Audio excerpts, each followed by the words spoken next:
goes there? The Developer Media Podcast.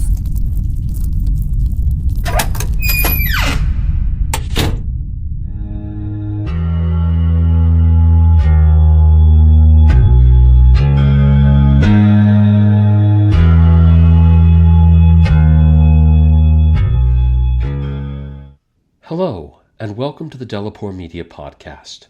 I'm your host, Stephen Wall. This episode is an exploration of suburban horror.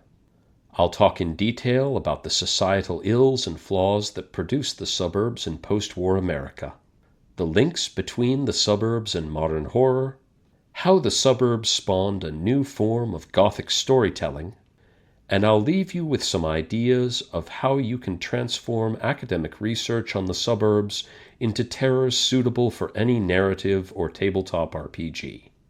Please enjoy the show.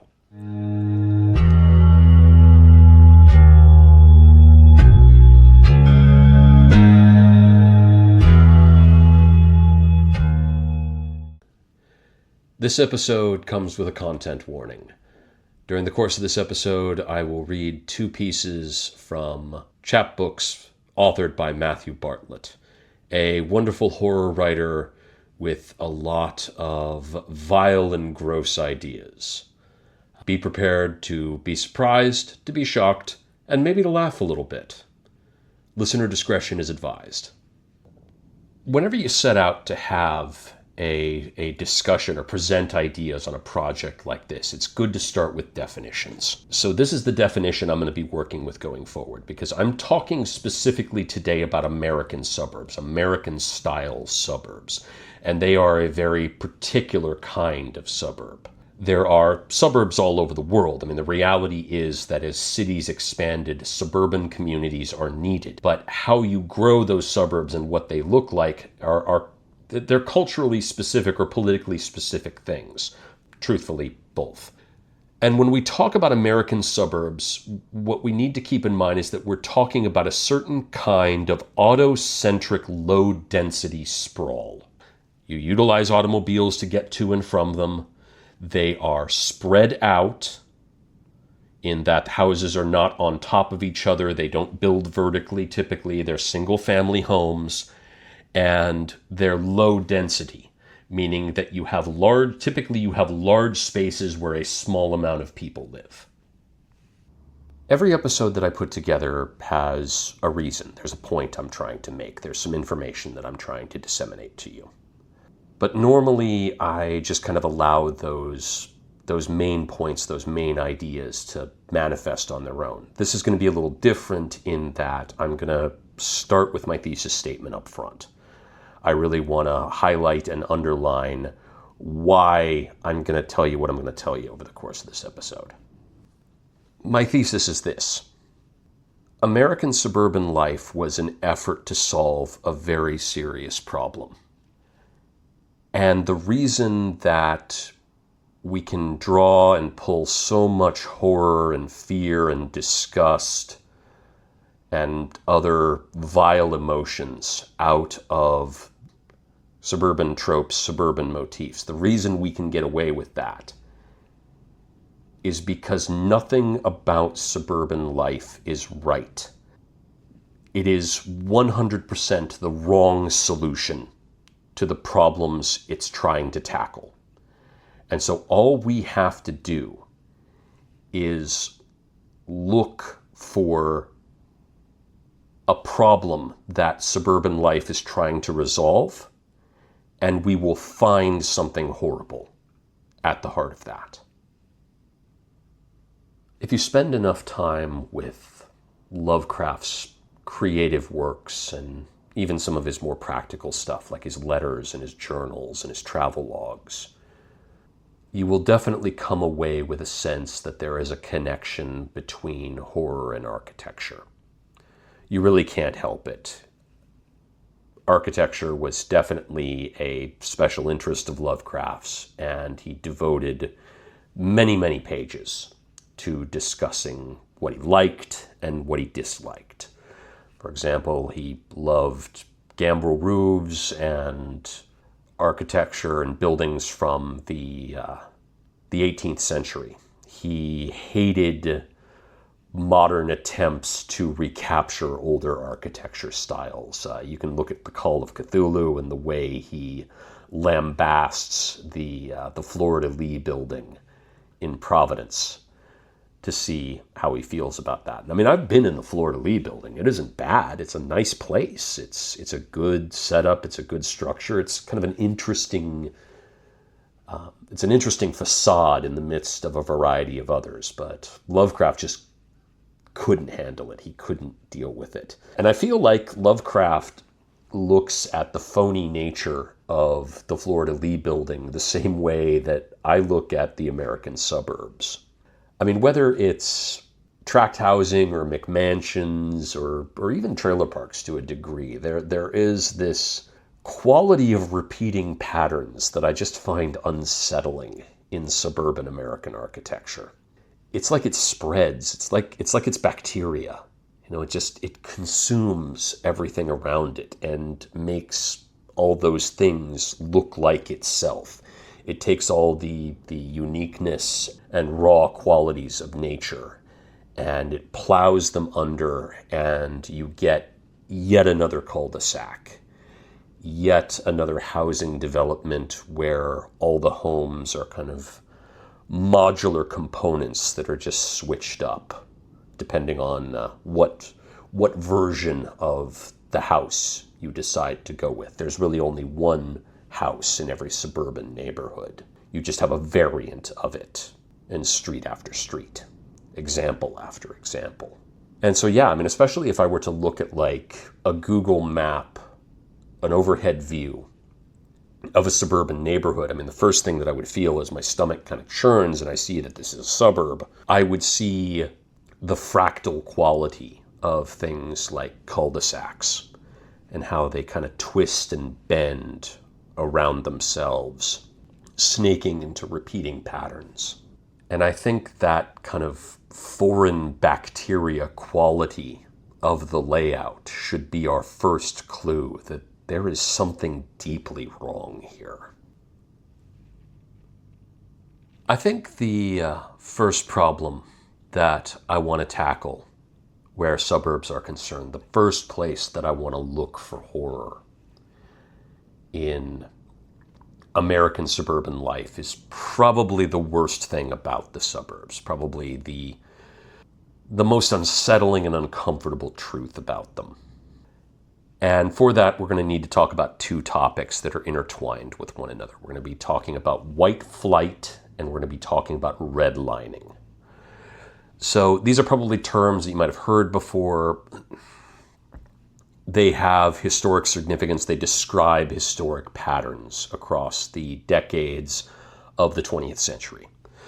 So first, let's talk about redlining. Redlining was a common financial practice among lenders to prevent people of certain ethnic backgrounds from obtaining mortgages in certain neighborhoods. It was kind of this unofficial way of districting urban environments that kept people of distinct groups in their own neighborhoods. You would have clients that would turn up and they'd be looking for a mortgage, and the bank would arrange it such that the only mortgage that they would be able to obtain based on the riskiness of their credit profile would be in a neighborhood where other people of that group resided. And this created an environment in cities where you had white people living in one particular neighborhood or a series of neighborhoods, and you would have black people or people of Latino extraction living in others. There would be a Chinatown. This is why you kind of get Chinatowns, although Chinatowns are really kind of, there's something from before that. They're something almost kind of they're more of a political construction, official policy, as opposed to kind of this underhanded financial practice. But all of it was intended with the same goal: keep people of distinct groups penned in to particular neighborhoods. either because certain groups were thought to be by these white financial types dangerous, or that certain groups, such as the families and friends of these white financial types, needed to be protected. And so this is where you get redlining. Basically, draw a red line around the neighborhood, and there's nobody of any minority group allowed to go beyond this particular neighborhood. That's kind of where the term comes from. Now, white flight is a different concept, but it plays into this idea. Because when World War II ended and the GIs all came home, what they often discovered with urban centers was that other groups had moved in to fill in for them.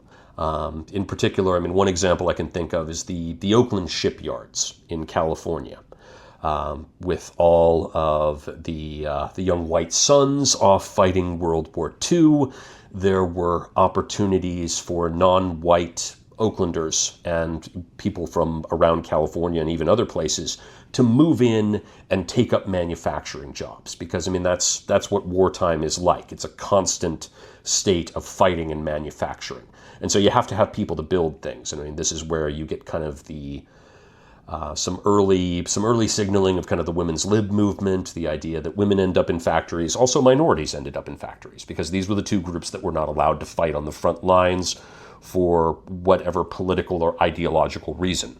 And so folks came back and discovered, hey, wait a minute, there's people living in my neighborhood that I don't necessarily want to live with, because, well, they were racist. That's kind of how it worked in the 1940s and 50s, and even today. But that we can talk about a little bit more as we talk about suburbs. So anyway, there was this opportunity for real estate developers to kind of sell to the racism of white folks living in cities. And this is how the suburbs were born.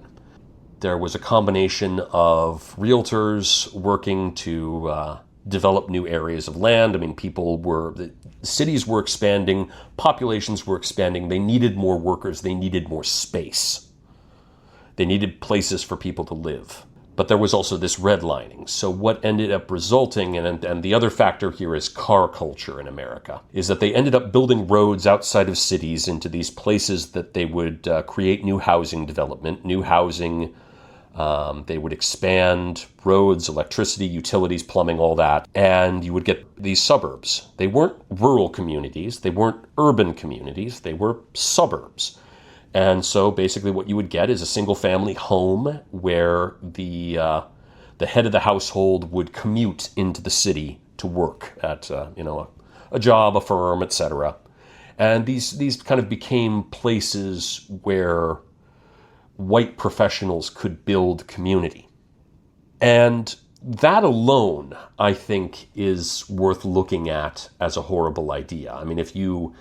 If you look at advertisements depicting suburban life and all of that and the various products that were being sold to suburban homeowners, it's all very kind of Norman Rockwell smiling white faces. A very picturesque, kind of idealistic landscape where there are no minorities to be found. Nothing to damage the delicate sensibilities of the white families living there in their perfect little white paradise.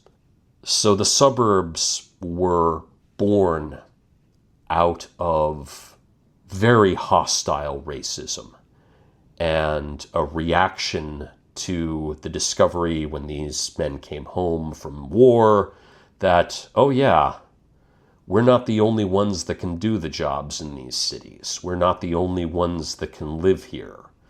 And rather than, acknowledging, hey, that's great, and integrating and all of that, the decision was made, pack up, honey, we're moving. We're moving to the suburbs. We're getting a family sedan, and instead of living next to people who have skin colors that are different than us, we're just going to, I'm going to commute every day so that you and little Timmy and little Sally can live in a perfect little white community, and you'll never have to worry about or acknowledge that racism exists. And I mean, this is an undercurrent that ends up kind of getting buried as well, is that we don't have overt racism in the United States in a lot of places. Instead, we have this kind of underground, these buried notions of racism. And so you can even grow up in a suburban community feeling that, you're not racist, and that you judge people based on the content of their character, not the color of their skin. And it's only when you get to be an adult and maybe start to look around, or you read a few things, you wonder, well, okay, if I judge people based on the content of their character, not their skin color, why did I grow up in a neighborhood where everybody had the same skin color as me? And when you start questioning those things, that's when you find the horror. That's when you find this kind of insider, outsider, us and them mentality that is the baseline, kind of the drumbeat, the beating heart of suburban horror and the suburban Gothic. So another major problem with suburbs, another attempted resolution of an issue that was incorrectly solved. They solved for X and they got Y. It is isolation. And the isolation in suburbs is largely due to the reliance on automobiles. The automobile is how you get back and forth from the suburban community to the urban workplace. And so as a result, there's no real way to get out of a suburb unless you have an automobile, or to get into the suburb unless you have an automobile. And so for those without auto conveyance, the suburb is an isolating space.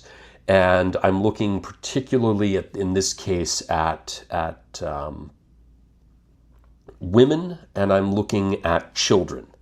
So while the head of the household, typically a white man in a suburban household, is going to be able to get in the family car and drive to the firm to do work and then come home at the end of the day, the wife and children are a little bit more limited. It's possible, especially over time, you end up with kind of two-car households. This becomes kind of a common thing as more and more cars are sold, and cars are easier to make, easier to purchase. But if you're without a car, you're kind of stuck in the suburban neighborhood. You could walk, but suburban neighborhoods, especially those that were built later on, aren't really made with walking in mind. Older suburbs, you can often find public spaces that are walkable along sidewalks. You can find parks and recreation facilities, maybe even, limited businesses. You can find, small shopping centers near housing developments, or you might find corner stores, the like. But by and large, the expectation in the suburbs is that you're going to be driving. And over time, even sidewalks become less and less common, and people are really forced to kind of walk in the street. For kids, you might have bicycles, but that's only going to get you so far. And so you're kind of trapped in that suburban neighborhood. And whatever's happening in that suburban neighborhood, even if it's something that's not necessarily good, it's hard to get away from that. If you aren't the one in the driver's seat, if you aren't the one in control of the vehicle. And to look at it particularly from a child's perspective, I lived in a couple of suburban neighborhoods before I could drive. And yeah, it was very isolating at times, because despite the fact it's a neighborhood, it's not really a community. You don't necessarily know the people that, you bought the house next to in the housing development. They could be anybody. They might share a skin color with you, but that's typically not enough. You can find people with all sorts of values in a suburban community, especially if, they're racist to begin with. Who's to say that they don't have other awful values that could make living next to them or interacting with them deeply uncomfortable. So Without a car, you're kind of stuck between a rock and a hard place. If something bad happens, you're not leaving that neighborhood. You're isolated with it. They're not locked in there with you. You're locked in there with them. Despite all the space. Ultimately, that space can become frightening in its own way. Because, wide open space, lots of woods, maybe, open areas around you. It might not be stifling like the city, but if you needed help and you didn't have a car, all that space would be an obstacle between you and safety. So as much as, the suburbs offer isolation from the urban environment and offer you this kind of picturesque portrayal of the rural or kind of living out in nature, all of that can be turned against you should you feel isolated, should you ever feel as though you don't fit in the suburban community. Suddenly, everything that you were sold about that suburban community can turn against you. Suburban neighborhoods are an artificial thing. Artificial streets, artificial housing developments, artificial homes, artificial communities. And with that artificiality comes an artificial culture. The culture of the suburbs did not grow out of a typical practice of human cultural evolution. It was something that was put together by real estate companies and advertised in magazines. Developers created suburban culture. And it was largely based on some of the ideas that permeated the notion of white flight.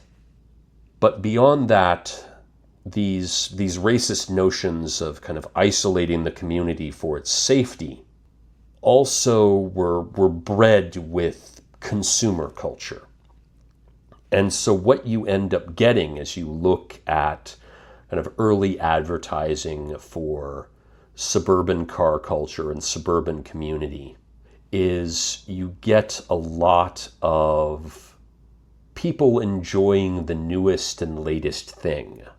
It might not be a thing they need or even a thing they want, but this latest trend, this product, whatever it is, could be anything ranging from a kitchen appliance to an outdoor barbecue to, maybe a pool or a jacuzzi, to a swing set that you might put in the backyard for your kids.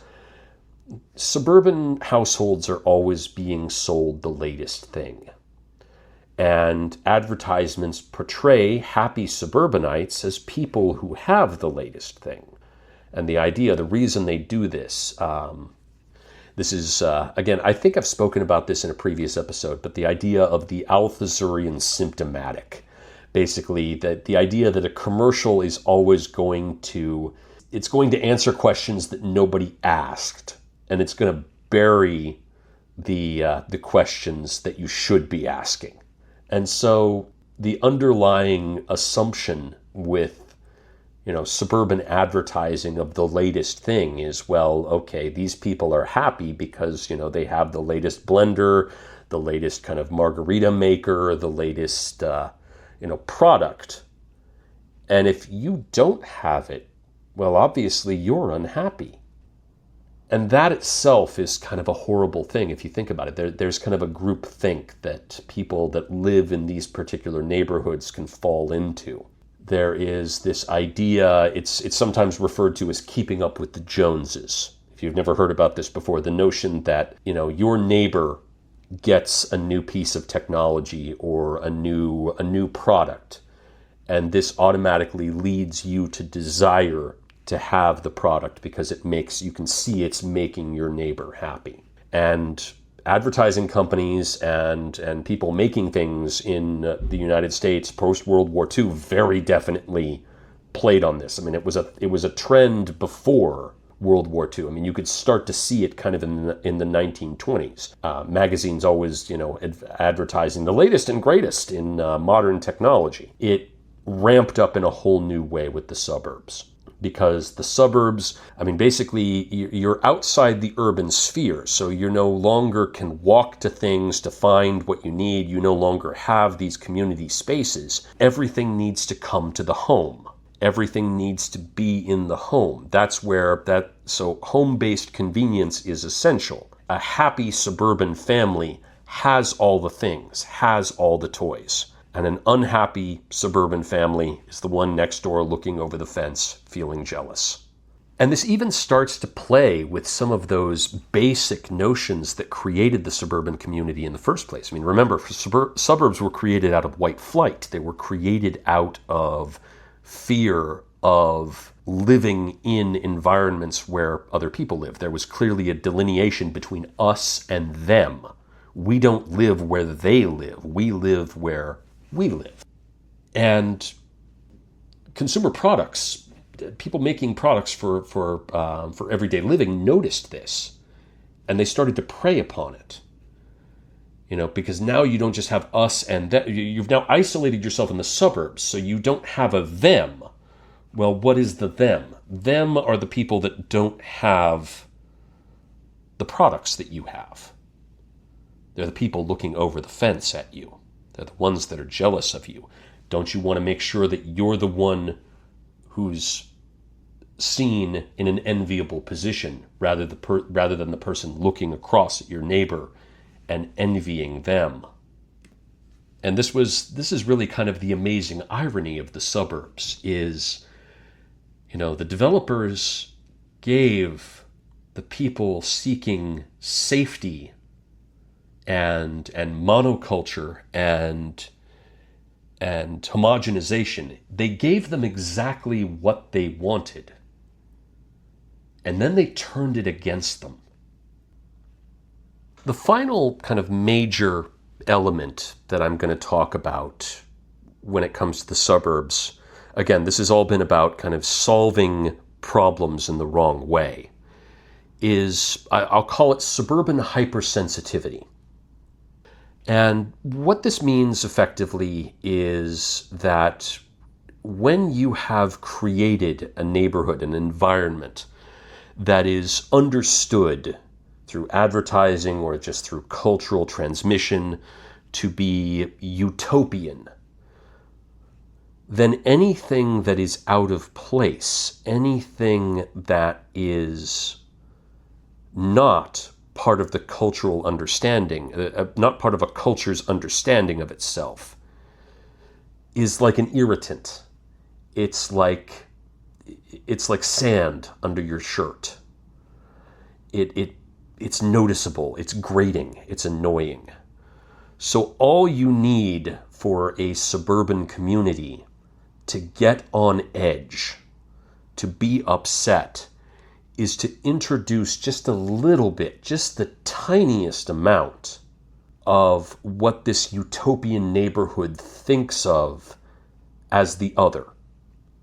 Take, your typical suburban tract house neighborhood. You've got a bunch of individual single-family homes, and let's say just one day, some neighborhood kid, after, seeing the wrong thing on television, gets a can of spray paint and decides to tag somebody's fence. Well, that's going to be noticed by everyone. Every hypersensitive suburbanite is going to notice that, and they're going to fixate on that. Because again, it's the sand under your shirt. It's the one grain of sand that's irritating you. And it is a sign that the urban has invaded the suburban. All it took was just one kid watching something that involved tagging on television. And suddenly, there's an explosion in concern. There's worries about a crime wave. There's neighborhood watch meetings. There's police monitoring ongoing threats. There's neighbors who are becoming irritated at one another. Maybe This gives you the opportunity, this anger over this, one graffiti tag might give you an opportunity to get upset at the fact that you've got a neighbor whose dogs bark late at night. Well, maybe they have, really threatening dogs. Maybe these are even dog fights and the like, and then maybe it's dangerous. Or maybe you've got a neighbor that plays music way too loud. Maybe that neighbor happens to be of a different ethnicity than you, and their music is ethnically different. Well, suddenly, that can jump from being an annoyance to, well, my neighbors are having these huge parties in their backyard, and my neighbors are part of some sort of ethnic gang or something like that. Rumor gets out of control in suburban neighborhoods, and it can all start with something as simple as a kid doing something stupid that they saw on television. The suburban dream that is sold by advertisers is one of utopian middle-class security, no crime, no poverty, and of course the subtle one for whites is other races are behaving themselves. And so any suggestion that the situation is otherwise is going to result in severe agitation in a suburban environment. So once you have these communities, these suburban neighborhoods that are isolated from the urban environment, but also not necessarily part of the rural environment, you need some place for them to be able to acquire goods.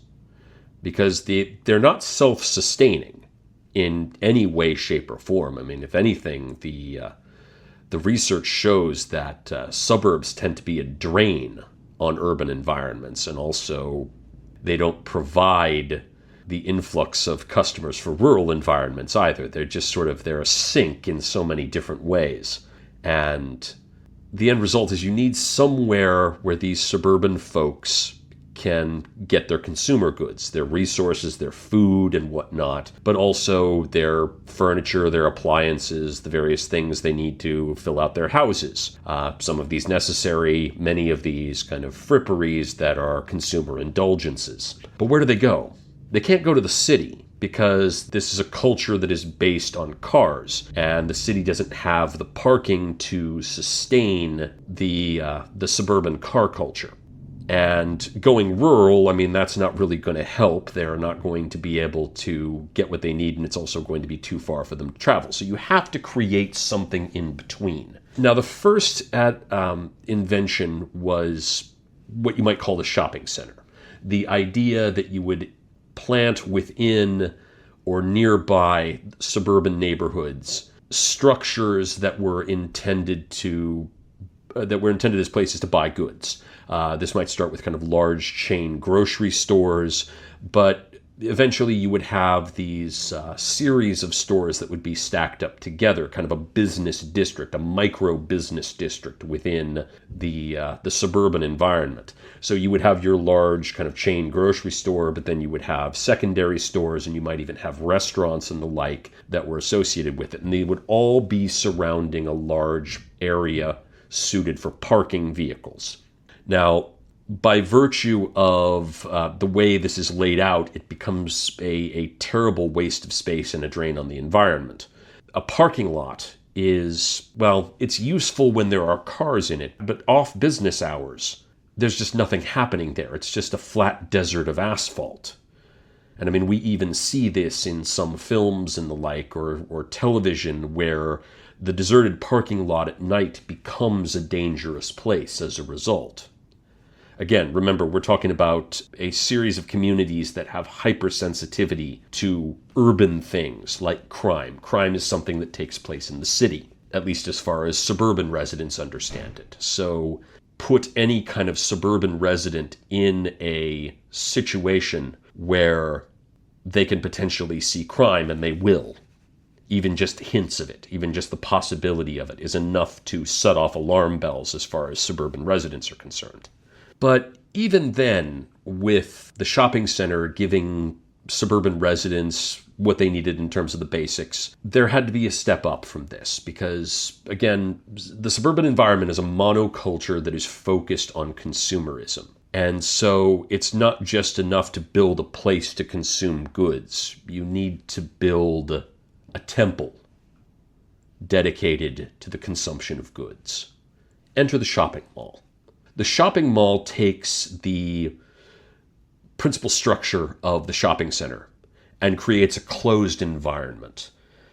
And instead of a single parking lot, you have parking surrounding the shopping mall often. And so now the low-density suburban sprawl has a sprawling place where people can park their cars and come experience consumer monoculture surrounding them. And not only that, but they can experience it in an environment that protects their hypersensitivity to all things urban.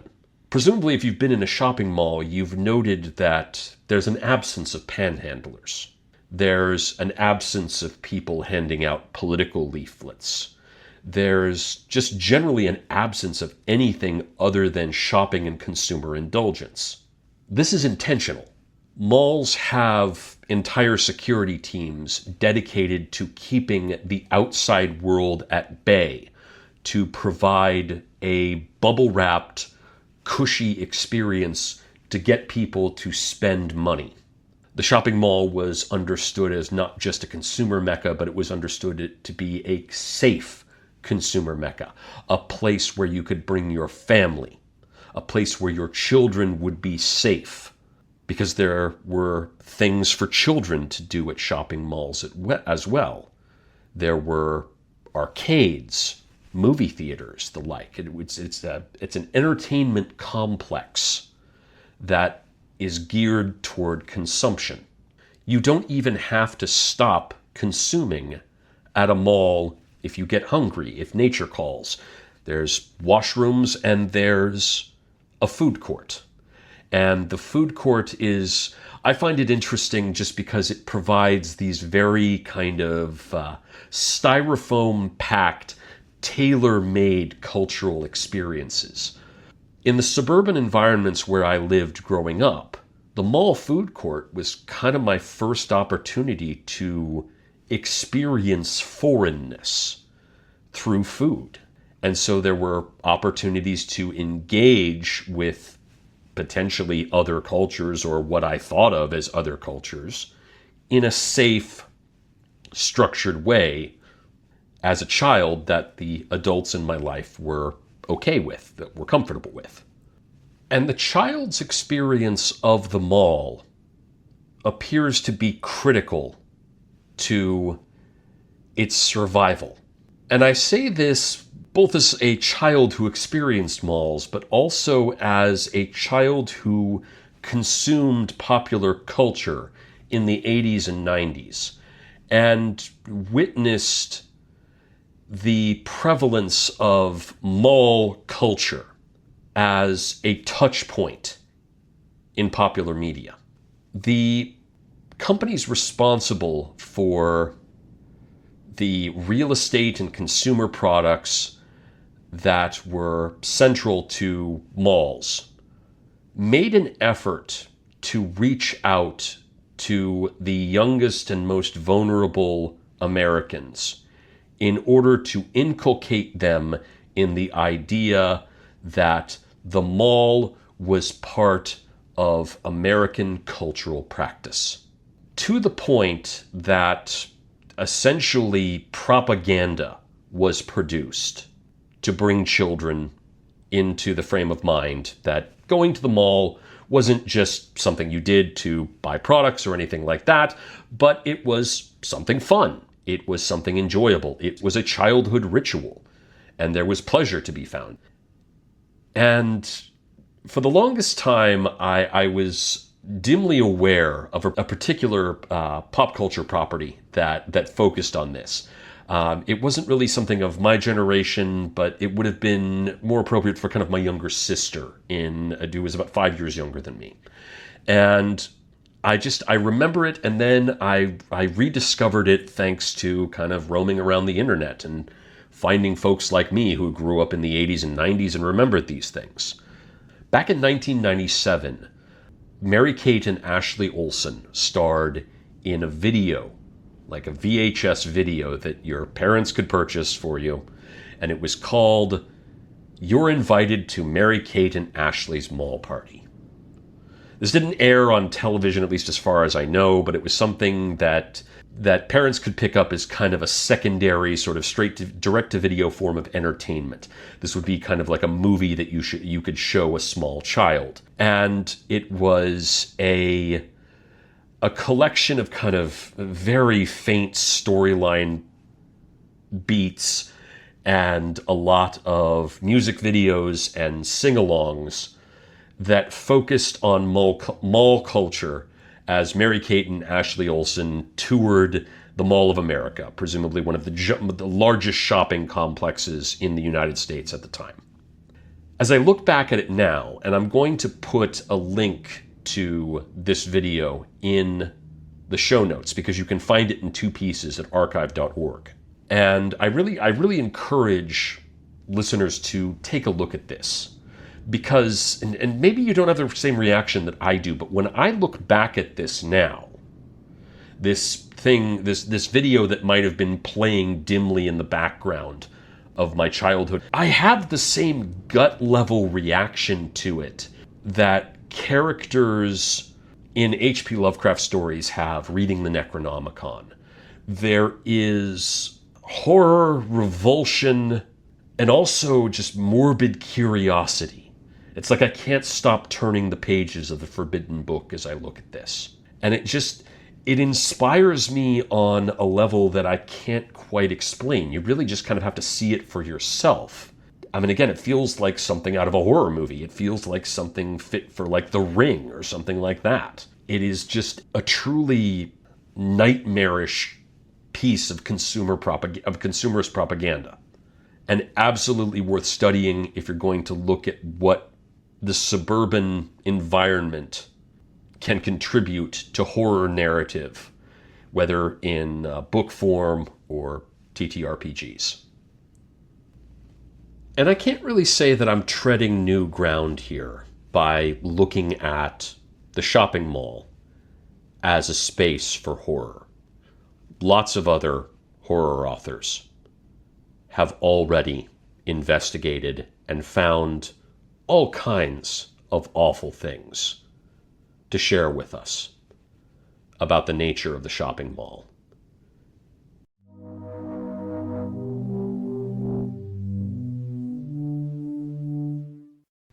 This is Don't Go to the Mall, Matthew M. Bartlett's Devil's Radio chapbook, August 2022. Don't go to the mall. The escalators are broken, blockaded, their flat, furrowed surfaces stripped away and stacked by the plastic ferns. You can see the bone and wire innards, the greasy gears and eroded motors, and somehow they seem taller, steeper, of problematical height and defiant steepness. Some shoppers stand baffled at the base, stymied, uncertain, while the rest glut the stairs, jostling bags, elbowing, and vying for position. Don't go to the mall. The teenage girls are all thin midriff and thick lashes, drawing the attention not of the boys, but of the bussed-in patients from the perturbation ward, their shirts misbuttoned, their fingers clutching, dirt-stained laces following them like ardent worms, an inhuman chain, while the boys gather around someone's phone, stretching their necks to see, the veins on their throats unfurl from words into vines. Aspects of brute degeneracy or shaped brow wickedness, serpent tongues, fingers in rings, wide, wild eyes. Don't go to the mall. There are no animals save a service dog cowering under the west escalator, snarling and snapping, tail between its legs, its vest garishly defaced with graffiti, its leash severed, trembling over a spreading pool of yellow-green urine. Don't go to the mall. The restrooms are urine-flooded, the urinals enshrouded in tarpaulins, even as the line grows longer, even as the urine soaks into the grout between the tiles, down into the basement sinks, through the porous concrete, into the ground, into the water, causing the earth to swell. The stall doors sequester men in boots engaged in terse negotiations and high-stakes deal-making. Don't go to the mall. Gangs of toddlers topple and dismantle mannequins as pizza slices deliquesce in forgotten corners. Don't go to the mall. The cashiers will sign you up for the store card, pore over your identification, verify your information, assign you alphanumerical account numbers, passwords, and pins, hand you forms to fill in. Wait, that pen doesn't work. I have another one around here somewhere. Nope. Mary! QC and vet and check and double check and transmit information to your phone for your verification and request in return codes and passwords and pins sent to a separate number which at first doesn't work. The Wi-Fi is down, a citywide outage in process. And the line grows behind you, the clothing heaped in your cart waiting to be removed, their tags scanned, their alarm-triggering security clamps disarmed and disengaged, piled, refolded, stuffed into plastic bags, waiting for coupons to be verified, scanned, for discounts and specials to be applied, credits added, computers reluctantly communicating. Don't go to the mall. Entertainment destinations, Odeons, plexes, arcades, agoras, temples, chapels, covensteads, specialty stores, anchor stores, virtual mausolea, hidden hallways, security offices, thermae, natatoria, showers and locker rooms, Sbarro, JCPenney, Build-A-Bear, Apple, Loft, Billy Bees, H&M, Parcellus stoves and pool supplies, novitiate applied service and license, Heckfire shoes, Caps, The Jolt and Twist, Zest subs and spackle, Sans Witch 2, Target, Round 1 bowling and amusement, High Chins, Mystic Orient, back massage and relax-a-shack, Tammy Tuna's tarts, Pretties, Dollar Ditch, Hanush Jewelers, Rue 22, Morgue Mode Mystique, Sports Zone, Squirts, Applique Militias, The Hanker Hub, Troll Beads, Black Basement, Slameek, Viscera, Hotcha, Sushi Bar and Steakhouse, The Filthy Pan, Fitz's Flapjacks, Jessica's Deception. But if you must go to the mall, if the gray, still, silent day is getting to you, making you see shapes in the shag carpeting, figures in the fireplace, floaties in the very air, maybe skip the shopping. Say fe to the food court, and instead go to the east entrance and take a fast left into Phantasmo's 21 Theater Complex. With seating, dress circle, stadium, and tiered, or else go online and reserve one of 4 stately, well-appointed orchestra boxes. Enjoy IMAX, virtual reality, Drum Annihilator, Siege Sound TM, state-of-the-art smart seating, lazy boy massaging, rotating recliners, or meet with one of our highly trained customer service consultants to learn about our versatile and adjustable private theaters. Available to reserve for worship groups, chew parties, business meetings, and training workshops, private encounters, sketchy rendezvous, ill-advised assignations, scat sabbaths, flick trysts, and clandestine gatherings.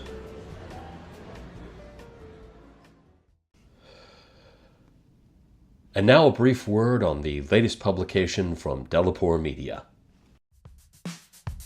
Hey, have you picked up a copy of Somebody Think of the Children? It's the only TTRPG horror scenario about your mom. No, not like that.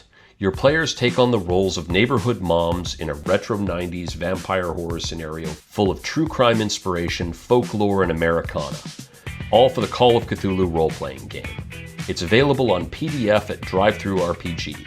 Follow the link in the show notes and you'll save 60% off. That's just $2 for a unique setting, scenario, notes on further adventures, pre-generated characters, and unique art by DG Monsters and others.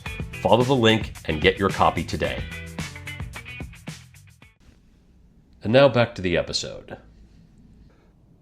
When you're producing horror content about the suburbs, whether it's for narrative or for gaming purposes, it's important to keep in mind the economic strata and the timeline that's involved.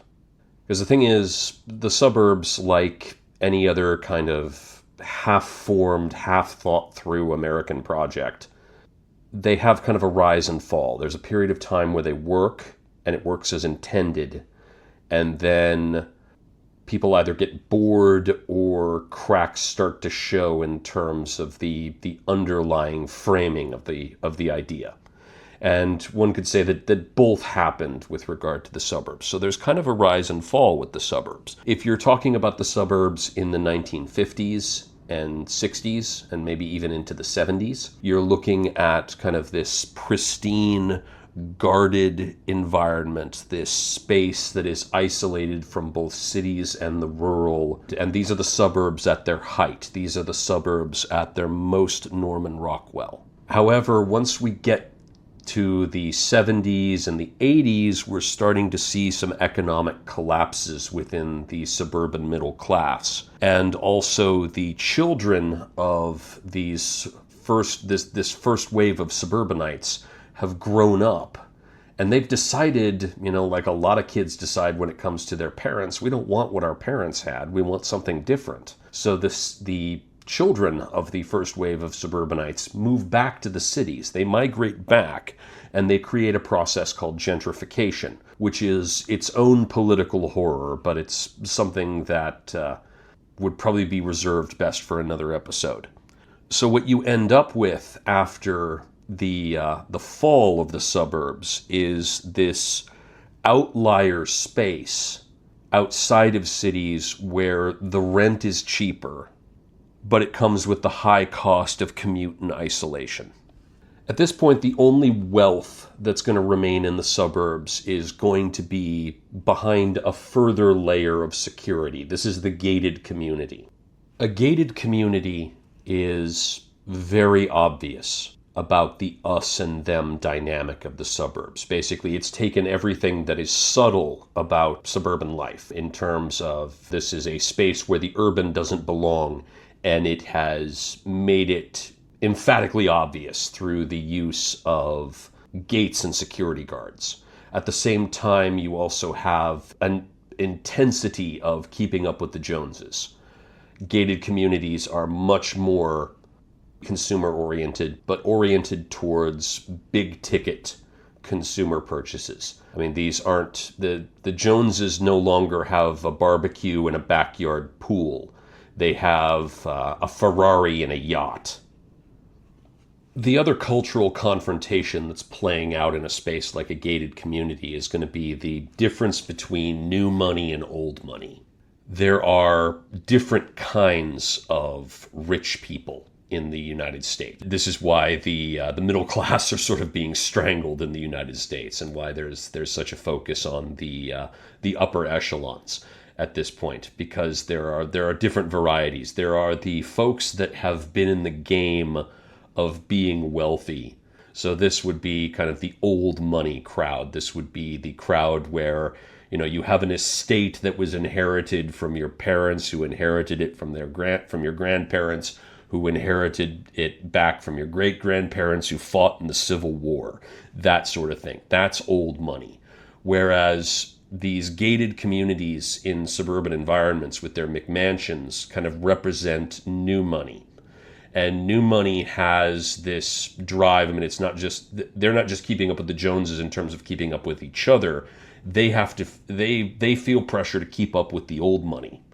So they have to make a splash in some sort of new way in order to be considered worthwhile by their peers they've suddenly been elevated into the space of. And I mean, so this is like a stockbroker or a lawyer who suddenly, has a big score and suddenly has millions of dollars.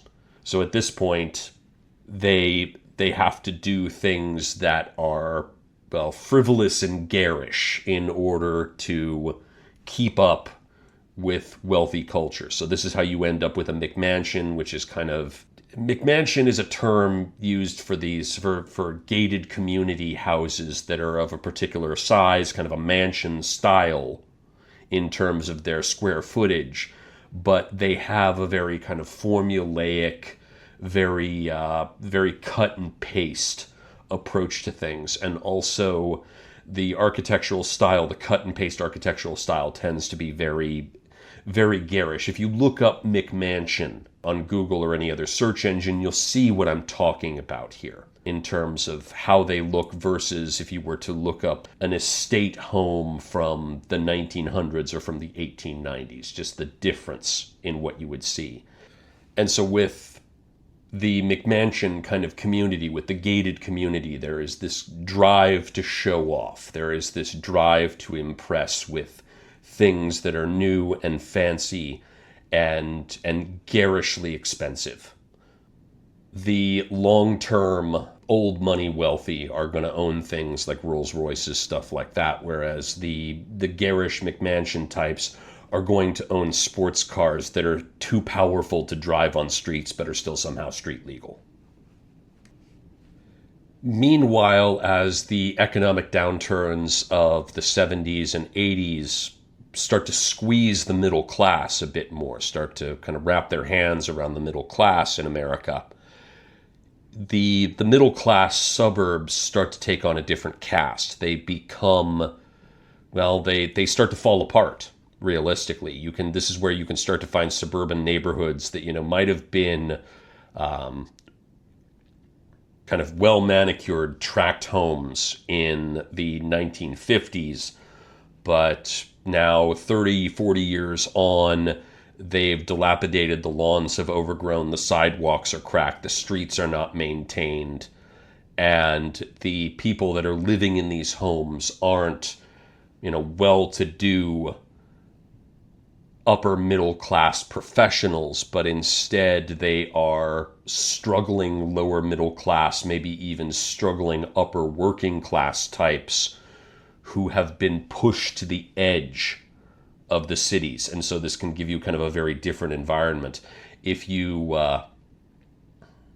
interesting. There are YouTube videos available that let you kind of look through small towns or suburban wastelands, essentially, that have fallen apart over time, that, once upon a time used to have environments where there were schools and businesses and all of that. And you take kind of a Google Maps tour through these places, or sometimes people even do these tours out through their cars, and you see how this suburban sprawl has decayed, has fallen apart, the businesses are shut down, and these attempts to make these secondary kind of middle class towns outside of cities utterly fail. And so as a result, you get, it kind of feels, I mean, the way when I look at them, I feel like I'm looking at, I don't know, somebody's kind of garbage pile with raccoons living in it, that sort of thing. The sense that kind of the scavengers in nature have really taken over time with some of these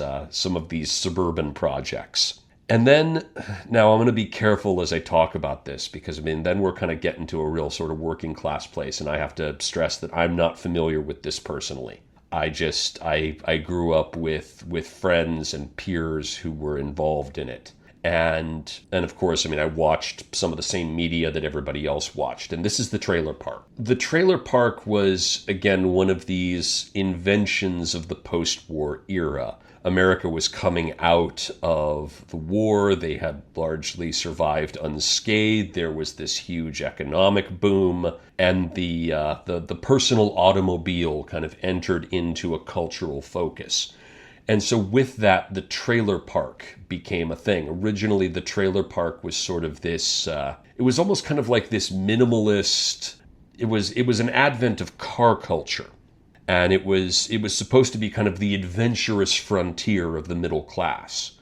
And trailer living was supposed to be this way that, you could live in a particular place and then you could, pick up your home and move it if you wanted to. If you happened to be like a retiree who had a car or had a vehicle capable of towing the trailer and wanted to travel. But over time, with the economic collapses that took place, especially kind of in the 70s, and then while the 80s are sort of seen as an economic boom time, what they actually are is kind of a shifting of wealth and a strangulation of the post-war middle class. So you end up with trailer parks as an outlying sign of poverty. This is the situation in the middle class suburban neighborhood that's fallen apart, but even worse in that you have kind of a minimal infrastructure supporting these trailer homes, and they become a place to sort of to stow or store a particular economic class in American society, working class society. These, I mean, folks, if they do have long-term jobs, I mean, now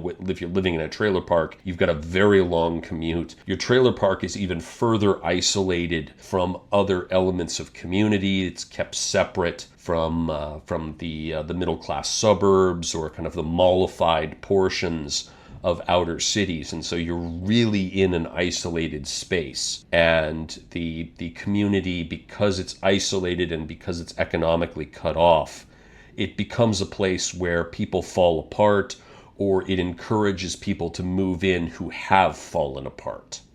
And we sort of see this, I'd say the playful example that we see of this is the Canadian comedy show, The Trailer Park Boys. If you haven't seen it, it might be worth taking a look at. Very interesting kind of perspective on both Atlantic Canadian culture, but also on the poverty that is suffused throughout it, and the poverty that goes with trailer parks. In a way, trailer parks, I mean, especially, I would say more in the United States, because there is what they call Section 8 housing in the United States. There's places where kind of government supports housing, but trailer parks often end up kind of being substituted in as places where you would find the same sort of dramas and tensions you would find in council housing or provincial housing in other countries.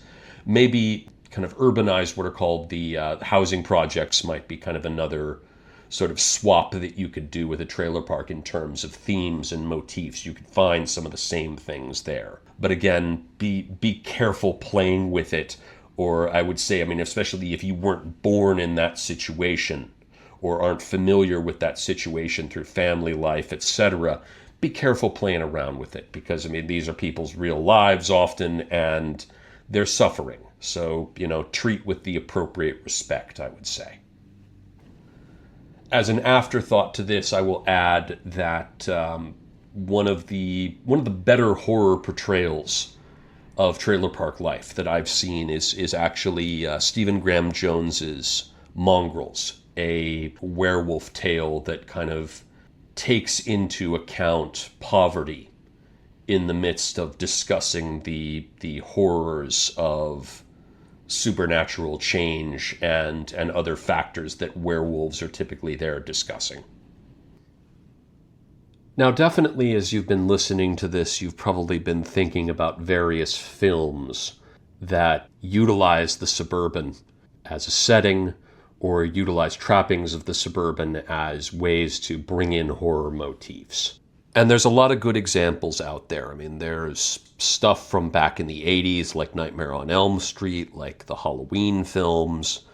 that utilize suburban space to tell slasher stories and supernatural stories. There's more recent stuff like Vivarium, like Get Out, that utilize the suburban space in new and different ways to tell much more contemporary stories, and things that may not quite qualify as horror or might even kind of qualify as drama or thrillers, but still have horror elements. And oftentimes, I mean, you're looking at very good directors who are putting these things together. I'm thinking about, in particular, David Lynch's Blue Velvet and his utilization of the suburbs there.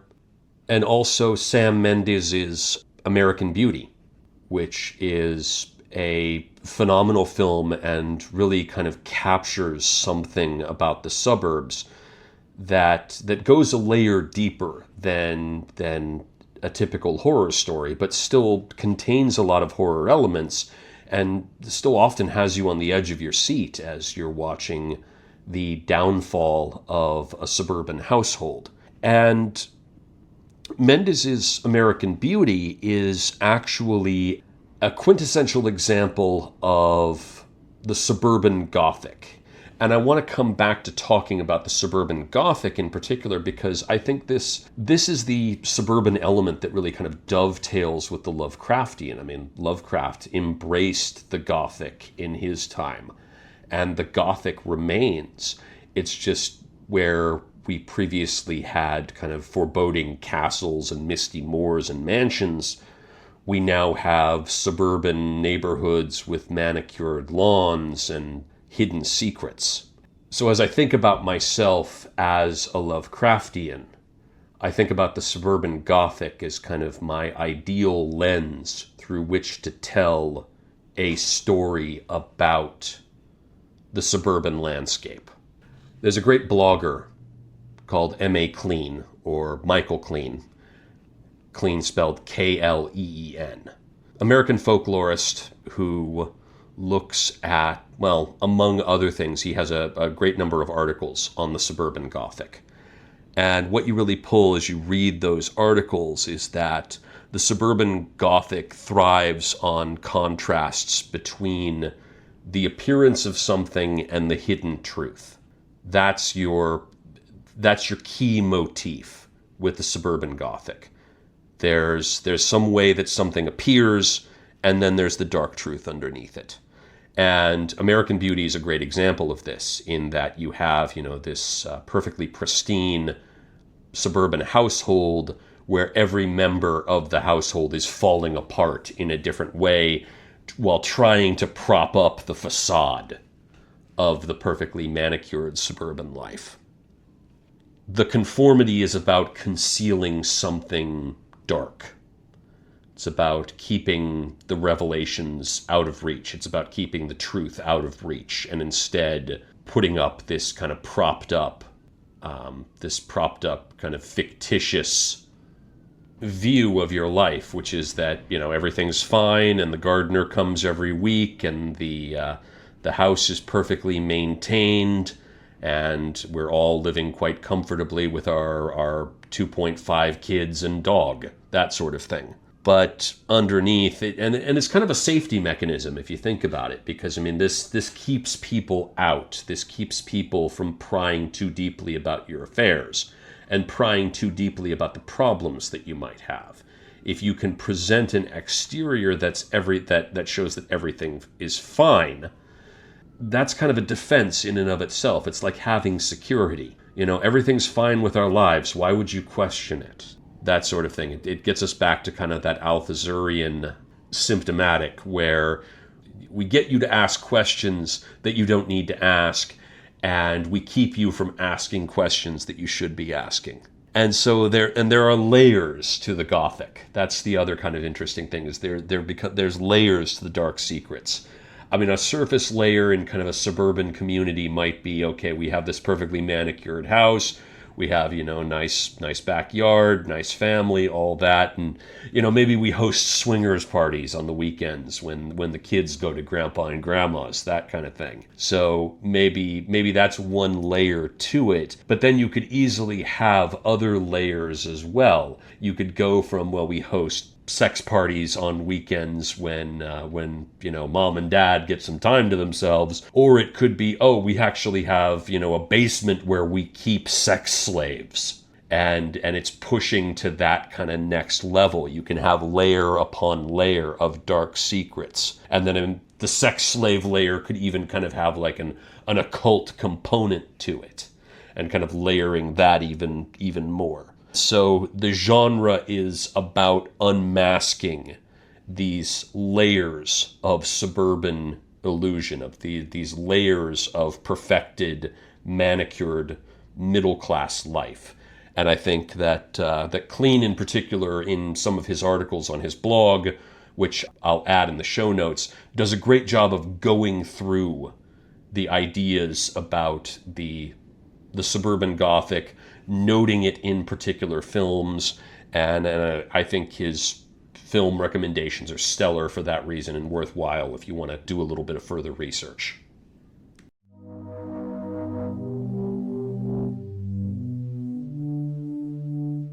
This is an excerpt from Listen, Matthew M. Bartlett's WXXT Program Guide, June 2021. Dan pushes his arms through the sleeves of the yellow cardigan. He pours himself a cocktail, glug, glug, glug, into the glass. Amber minus its prehistoric insect. He sits in the slate-colored love seat across from the matching couch. A tri-folded newspaper slaps the picture window and falls between the bushes in the house. Zara stalks in wearing a short black dress, holding a gold necklace in front of her. "Get this for me," she says, and she turns away. Dan stands with a middle-aged grunt, puts his glass on the mantel, and he takes the ends of the necklace from her, fastens the clasps, admiring her long neck, the freckled symmetry of her back, her buttocks pushing against the fabric of the dress just right. He looks back up and thinks about the fact that long necks are irresistible advertisements for decapitation. He thrusts his hips forward, pushing against her, opens his mouth against the back of her neck, below her towering bouffant. The contact, top and bottom, is dizzying. For him, anyway. "No time for that," says Zara in a taunting sing-song voice, and the doorbell chimes in harmony. It's Patrick and Patricia. Pat and Pat. Pat's pending. Patrick is the new administrative assistant who shares an office with Dan. They both like situation comedies with boisterous laugh tracks that signal the desired response to insults and unimaginative, obvious quips. They both golf, Dan badly, Pat so-so. Big U2 fans, though Dan has seen them live and Pat has not. They have matching New England Patriots flags flying from their houses. High fucking five. Zara goes to the door barefoot and opens it. "Oh," she yells, and the pair yells back. "Oh, oh, oh, oh, oh, it smells so good in here." Patrick is clad in a gray suit and purple tie. Patricia a purple dress that matches her husband's tie. White pearl earrings, an end-to-end S-shaped caterpillar pin at her breast. Patrick grabs a handful of peanut M&Ms from a bowl and fills his cheeks like a squirrel. And Dan says, "What's your poison?" And it's gin, of course. It's always gin. Easily identifiable as a word even through candy-coated milk chocolate and peanuts. And Zara pours some liquor store bargain bin cab into goblets for the ladies. Pat and Pat take in the surroundings, impressed. The art matches the furniture. The curtains match the art. There is much beige, tasteful maroons, some blue. There's not an iota of dust. The mirrors are placed in such a way as to make the room seem expansive. Decorative old books line rustic shelves, lending a visual cacophony of colors that offsets the rest of the space. Patricia notes that though Zahra's Facebook profile picture is that of her two boys in shirts and vests and gap-toothed grins, pictures of them are nowhere to be seen in the room in which they plan to entertain. In fact, there's no evidence of them to be seen. This strikes her as particularly odd, as her own boys are everywhere, visible, detectable.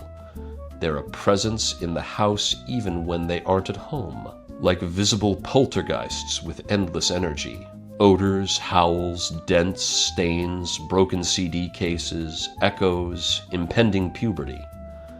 15 minutes later, Dan pulls the roast from the oven. He bends, revealing 2 inches of hairy ass crack, pinkish. A whitehead like an eye without a pupil under the hitched-up hood of the cardigan and polo shirt. His oven mitts are black with red pentagrams. The oblong roast has a face, popped-out eyes, a nub of a nose, small jutting ears, a gape mouth, chipped, burnt teeth, a withered black stub of a tongue. The scorched, truncated hands at its sides grab weakly at the rack for purchase. Some combination of a moan and a whistle accompanies the smoke that pours out of it. Dan places the roasting pan on the oven burners. The roast, suspended above in its own oily juices, sighs and clucks. Patricia walks in and screams, her hands flying up to her face. Zahra strides in quickly behind her, grabs her around the stomach in a bear hug and lifts. Patricia kicks at the air and tries to reach back and claw out Zahra's eyes. But Zahra leans back, turns her face toward the ceiling. Patrick runs in. Dan hurls the roast at him and it beans him square in the forehead, burning, leaving a grease mark and red skin. Hey, is it Ash Wednesday? He pinwheels his arms as he stumbles backwards, and Zahra turns, still holding the kicking Patricia, whose feet inadvertently kick Patrick down the cellar stairs. Dan and Zahra join forces to subdue Patricia, who passes out. They haul her chaotically downwards. Patrick lies sprawled on the landing. His chest is still moving, albeit unevenly. His eyes are unfocused, and he's bleeding from the back of his head. His fingers jump and twitch. His left leg is bent the wrong way, twisted too. If his vision isn't completely compromised, he sees the bottom of his own foot. The basement is all velvet curtains over black walls. Sigils of dazzling complexity and suggestiveness decorate the curtains. The ceiling is pimpled with green glowing stars purchased in bulk from Amazon. Strings of red Christmas lights line the ceiling, blinking in time to U2's I Still Haven't Found What I'm Looking For. A giant black pentagram decorates the red floor. Atop it stands a white goat in a black cape. It watches the proceedings with what appears to be interest. He's studying, learning. As Dan and Zahra undress Pat and lay them across from each other just outside the circle, the goat rears up, its front legs leaving the ground. Its pink pecker juts upwards. It releases a stream of urine that splashes its beard, browning it, pouring back down its chest, piddling on the floor. It appears to be appalled by its own obscene display. Or maybe it just fucking hates you too. Zahra does. So do I. She disappears behind a gap in the curtain and changes the music to something more fitting. Drone and distant drums, and ardent, melismatic vocalizing. The goat bellows along, its voice lilting on the offbeat. Dan fits plastic vampire fangs over Patricia's teeth as Zahra pulls Patrick's 2 front teeth with pliers. Byoink, byoink, blood. And places them in a 69 formation at the bottommost point of the inverted pentagram. Redemption is for coupons. The goat and the couple harmonize. Dan tosses the roast one-handed into the pentagram. It lands dead center. He celebrates like a bowler who just rolled the big 4. Hand in a fist, pulls it down. Yes! Patricia and Patrick vibrate and levitate. They rise to the ceiling and hover there, spinning slowly. Their blood showers into the pentagram. splashing the goat's horns and head. Dan and Zara are now allowed to enter the pentagram. They doff their robes and couple. The goat joins in. They all eat the roast under the rain of blood. It came out pretty good, Zara admits. For dessert, there will be apple lattice pie served with ice cream. The coffee will be so strong. So a lot of the information in this episode is not my own. I do have some experience living in some suburban neighborhoods, and I've definitely tried to pepper in some of my personal experiences from those suburban neighborhoods into the making of this episode. But by and large, my key citation for this episode is the YouTuber Echo Gecko. I learned about Echo Gecko's channel a few years back when I was looking at other political YouTubers and some podcasts, and this individual has created a marvelous series of about a dozen or more videos that are dedicated to understanding the suburban landscape and all of its impacts, environmental, social, economic.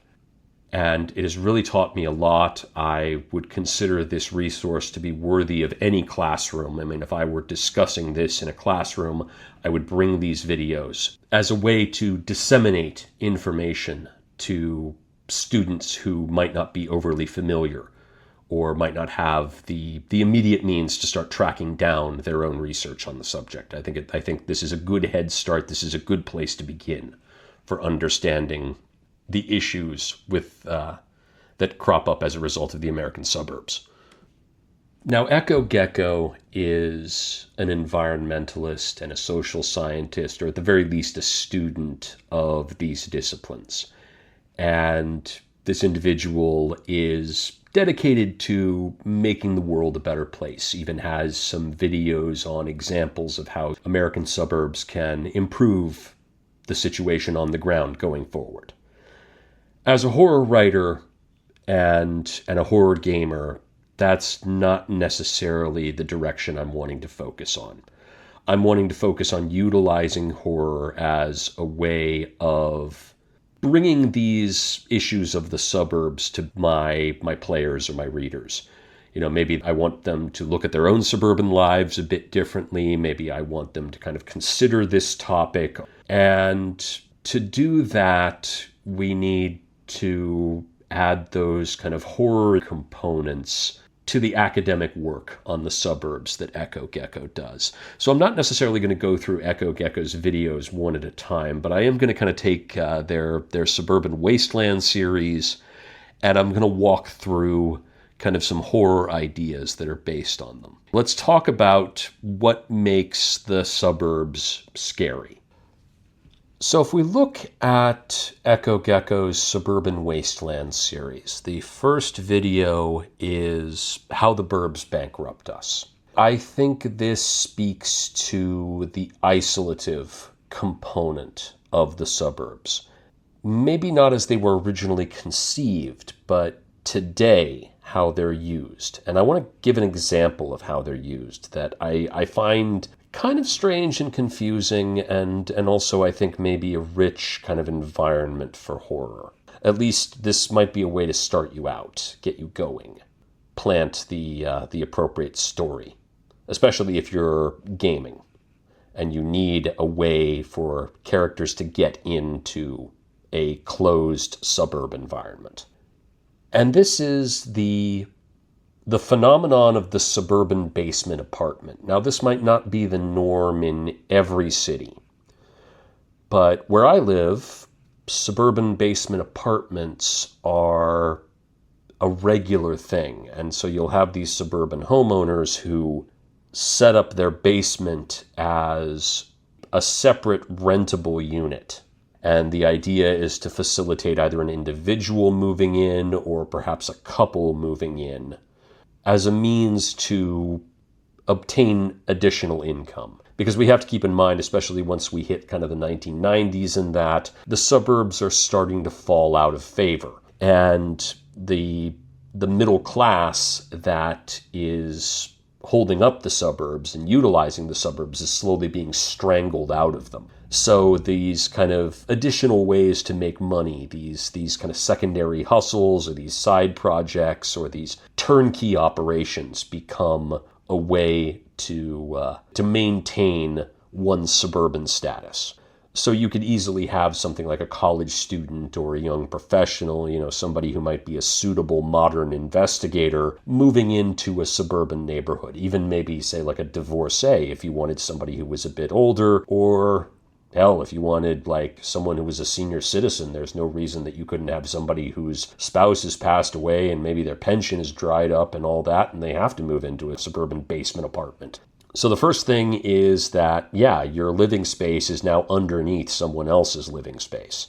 And that someone may not have the same sort of values or ideas about what's important that you do. So, that can be a bone of contention right there. You're also in this suburban neighborhood that the house is already integrated into. So the people in the upstairs of the house are already aware of the suburban neighborhood's hypersensitivity toward elements of the urban, elements that they find frightening. Really, this is poverty, but they would call it crime and the like. Then you also have the fact that the suburban neighborhood already has its kind of monoculture that is based on consumerism, and the person renting a basement apartment is definitely going to be an outsider to that as well. Somebody who has to rent a space, who presumably has a long commute in order to make it to work, doesn't have time or resources for the fripperies that make suburban life appealing to members of the middle class and the upper middle class.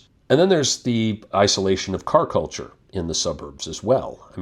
You talk about someone who might be a student or might be kind of a young working professional, something like that. Somebody just getting on their feet or getting back on their feet. Maybe a car is not really something that's actively available to them. I definitely saw people who lived in suburban basement apartments who were waiting for the bus in my suburban neighborhood. That's a long, arduous journey depending on the city that you're in. The buses don't stop in the suburbs all that frequently, and public transit is variable depending on the city you live in, and the suburbs are not designed to facilitate public transit. So the fact that public transit is there at all is kind of unusual. And so what you end up with is an individual or maybe a small group of individuals. There might be people that have multiple basement apartments. There might be one person with a basement apartment who invites their friends over, who are isolated in this suburban environment and could easily become the victims of something horrible as a result of just the fact that they don't have a lot of cash on hand. And as a result of that, they are stuck out in the middle of nowhere. Echo Gecko's second video in the Suburban Wasteland series is titled How the Burbs Kill Us Fast and Slow. And this in particular looks at the way that suburban living affects people's health. Echo Gecko is definitely looking at this from a sociological perspective. They mention things like car culture limiting the amount of exercise one gets, non-walkable city streets also kind of limiting that as well, and the isolation of children making it so that they really don't have friends to go outside and play with or anything like that. So it's kind of a cluster of issues that enhance obesity problems, upticks in long-term health problems, and Echo Gecko relates all of this back to the suburbs. I'd go a step further and say that the suburbs are a place where you could have body horror as a festering issue. There's an opportunity. You take that kind of like obesity issue, that lack of exercise issue, and as someone with horror in mind, you can enhance it. You can make a bigger, more supernatural problem. I think of something like Anna Lily Amirpour's The Outside, the episode from Guillermo del Toro's Cabinet of Curiosities, where a woman obtains a skin cream from a television ad. I think that sort of body horror would be perfect for a suburban environment. I think that it would be an opportunity for it to fester. And you could even bring in, kind of the money element as well, the sort of the secondary hustle. You might have people in the neighborhood, like other women in the neighborhood could be, instead of the television commercial being the vector for the cosmetic, you could have women in the neighborhood being the vector kind of for the cosmetic, kind of like a Tupperware party or something to that effect, or Mary Kay Cosmetics, that sort of thing. Any kind of multi-level marketing hustle. You could use that as a tool, a vector for body horror. At the same time, when I think about suburbs, especially if I think about suburbs kind of in their early phase or kind of middle phase, I tend to think of swingers quite a bit, and the idea of kind of like spouse swapping and stuff like that. There's a lot of opportunities to engage with body horror through that kind of collective sexual experience. And then on top of that, you've got the whole health epidemic associated with driving, and the fact that people aren't getting enough exercise. So, what does that lead to? I think these are all opportunities for introducing body horror into a suburban environment. The suburban environment becomes a vehicle for this kind of horror. Echo Gecko also has a video on the mallification of America. This is where I did get a lot of resources for the mall stuff for this episode. The mall is the carnival atmosphere for the suburban environment. It is the carnivalesque of the suburban environment. It is consumer-based, just like the suburban neighborhood is, but it is this kind of funhouse mirror of consumerism where there is this constant need to buy kind of the latest thing, and it's all done in fun. So I look at something like that, and I say to myself, I can basically transplant, I should say, everything from a scary clown film into the suburban mall environment, because that is the carnival of the suburbs. That is where the scary clowns live. That is where the world is upside down. And not only that, but I would say that there's also an opportunity to add an industrial element there that I think is creepy and also not part of the suburban landscape. It's kind of one of those suburban gothic secrets. Every mall and every shopping center has a front stage and a backstage. So, the front stage is all the colorful storefronts and signs and the lights and all of that are meant to get your attention. I mean, it's very much like Las Vegas in some ways for some malls. You look at the Olsen twins video from the Mall of America. I mean, there is literally a carnival going on in there. There are like rides and performances taking place in order to attract and keep customers in play. But there's also a backstage that we don't see. But I mean, if you've ever worked in one of these stores, you have seen. I mean, you don't enter through the main entrance. You enter through the back if you're an employee. And there are loading docks, there are warehouses, there are all sorts of industrial spaces. And I mean, even with like food courts and the like, industrial scale kitchens churning out food. And I just think if you combine the clownishness and carnivalesque qualities of the front of the mall, at the front stage of the mall, and then you pair that with the industrial processing qualities of the backstage of the mall, I think you have an opportunity to do horrible things. There's no reason that you couldn't lead somebody Pied Piper style into one store and then have them come out in the gumbo in the food court.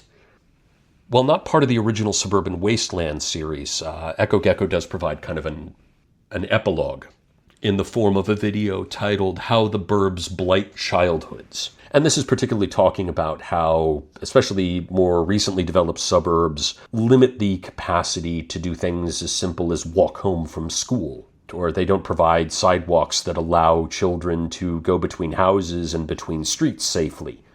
And I think this is this kind of notion, what he, and I particularly like what Echo Gecko calls kind of the bubble-wrapped kids philosophy. You keep everything in-house, so why do you need to go to the park when there's a play set in your backyard? That sort of thing. You provide all the immediate needs for your child, so essentially they don't have to grow up. I mean, that stunting growth is definitely one example of horror, and I mean, we need only look at Norman Bates as an example for what can happen there. But I think another thing, and this is again kind of one of the sociological things that Echo Gecko points out, is despite the fact kids in suburbs are bubble wrapped, they're actually in much more danger of things like car accidents and gun violence as a result, or accidental gun violence even. And I mean, the accidental gun deaths among children is an epidemic in the United States, and the suburbs are a perfect setting for that sort of thing because, of course, every suburban home in the United States is going to have multiple guns in it, because the idea behind the suburban low-density sprawl is to protect the people in it from what they consider the real threat, the urban environment. And so, of course, they have weapons to prevent the impoverished urban population from coming in and messing with their perfect utopian community. So I think having those kind of things, the driving or the auto accident issue and then the gun issue as kind of traps waiting for suburban environments. I mean, those don't even have to be supernatural necessarily, although you could certainly add components to it. I think the idea of ghosts involving car accidents is definitely worthwhile, and I think that you see these sort of things in the United States and Canada as well, but I definitely saw them more than when I was living in the U.S. Roadside memorials. One of the professors I worked with when I was working on my PhD, Holly Everett, actually did quite a bit of research on the subject of roadside memorials. And I think having the fact that we, as a culture, there is the tendency to memorialize the place of death as opposed to just the graveside. And then also consider that the suburbs are steeped in car culture. I think the notion of the roadside memorial and the suburbs, I think those two ideas tie together rather well, and you could work with them to create something awful. Then we also have the Satanic Panic, and that struggle through the 80s and 90s, and I mean even kind of it reemerging as QAnon in the 20-teens and beyond. These rumor panics that can get started, I mean, suburban neighborhoods are easily hotbeds for them because, again, they're hypersensitive. So any one little thing can set off a whole neighborhood. Some kid paints an upside-down pentagram on somebody's mailbox, and suddenly there are accusations of witchcraft flying around. All it takes is just the smallest spark to set off the hypersensitivity of a suburban neighborhood. Stranger danger kind of falls into the same idea. All you need is for one kid to say that they saw somebody weird, and that can set off alarm bells and lead to all sorts of strange behavior. If you think about, I would say, a recent film that kind of brings that to the fore, at least in one act, is the movie Weapons. There's definitely a kind of a stranger danger component there that starts to spread and build throughout a small community. Echo Gecko also has a couple of videos dedicated to how the burbs eviscerate the environment. And again, this is one of the author's kind of key focuses, very much an environmentalist and looking at environmental impact in the suburbs. But I think there's also a horror element that we could work with as well, not just the hypersensitivity in that, I mean, we've already talked about how the suburbs can go berserk in light of a small amount of urban culture or poverty entering their closed system. But I think we also have to consider kind of where the burbs are in terms of environment. I mean, these are plowed out pieces of landscape that are used to create these neighborhoods. And it's entirely possible that in an effort to achieve white flight and redlining and all of that, the real estate folks marketing the suburbs may not have considered, either intentionally or unintentionally, where they were actually putting their neighborhood. I mean, once you're outside of a city, what is there? There's swaths of woodland, potentially, that could provide threats. I mean, this way, you could hide your supernatural threat in the woods just outside the safe suburban community. Alternatively, you could have an industrial park near your suburban community. So as a result, whatever kind of industrial rot and horror is taking place there has an opportunity to leach into the suburban environment.